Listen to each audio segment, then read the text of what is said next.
Europe 1, 7h56, Thomas Soto. La une du Monde datée de ce mardi est très claire. Macron sans opposition. Bonjour Dany Cohn-Bendit.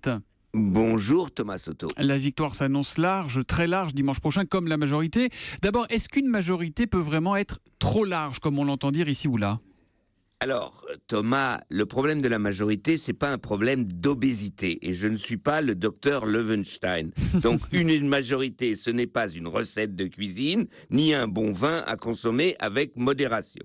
Mais la conséquence politique de la faiblesse des oppositions des partis de gauche, de droite, qu'ils soient extrêmes, modérés, radicaux, révolutionnaires ou je ne sais quoi.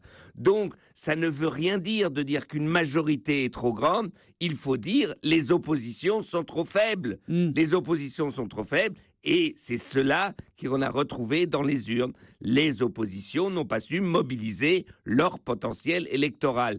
Donc il ne faut pas chercher du côté de Jupiter la cause de cette trop grande majorité, mais du côté de la faiblesse justement des partis qui veulent s'opposer, ce qui est nécessaire en démocratie, à la République en marche. C'est dit, un commentaire, les oppositions sont trop faibles devient et va devenir un fait dans cette assemblée. Il y aura peu d'opposition. L'enjeu, ça va être de la tenir, cette majorité. Trop docile ou godillot, c'est pas bon. Frondeur, c'est pas bon non plus, Dany.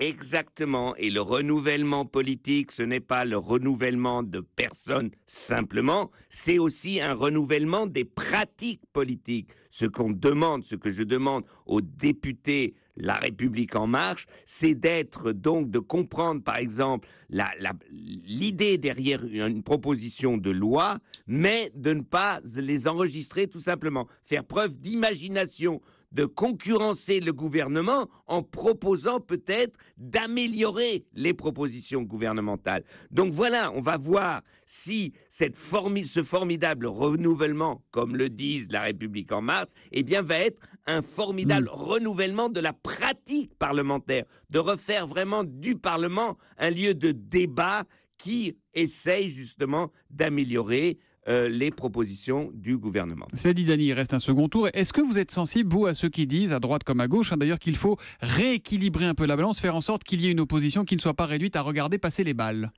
Je suis sensible à cela, mais j'ai été aussi sensible au discours des uns et des autres le soir de dimanche dernier, le soir de la journée électorale, parce que, ils n'ont rien rééquilibré du tout. Si faire campagne, c'est répéter, ressasser les arguments avant le premier tour qui n'ont pas fonctionné comme ils l'ont fait dimanche soir, ça ne marchera pas. Il n'y aura pas de rééquilibrage. Donc oui, il faut arrêter que les oppositions arrêtent avec la caricature de ce qu'est ou ce que serait le programme de La République en marche et qu'ils démontrent la nécessité par leurs idées, par leurs propositions et non pas par les caricatures qu'ils font du programme de La République en marche, qu'ils seraient nécessaires à l'Assemblée nationale. Merci Dany qui revient demain juste avant 8h. À demain Dany.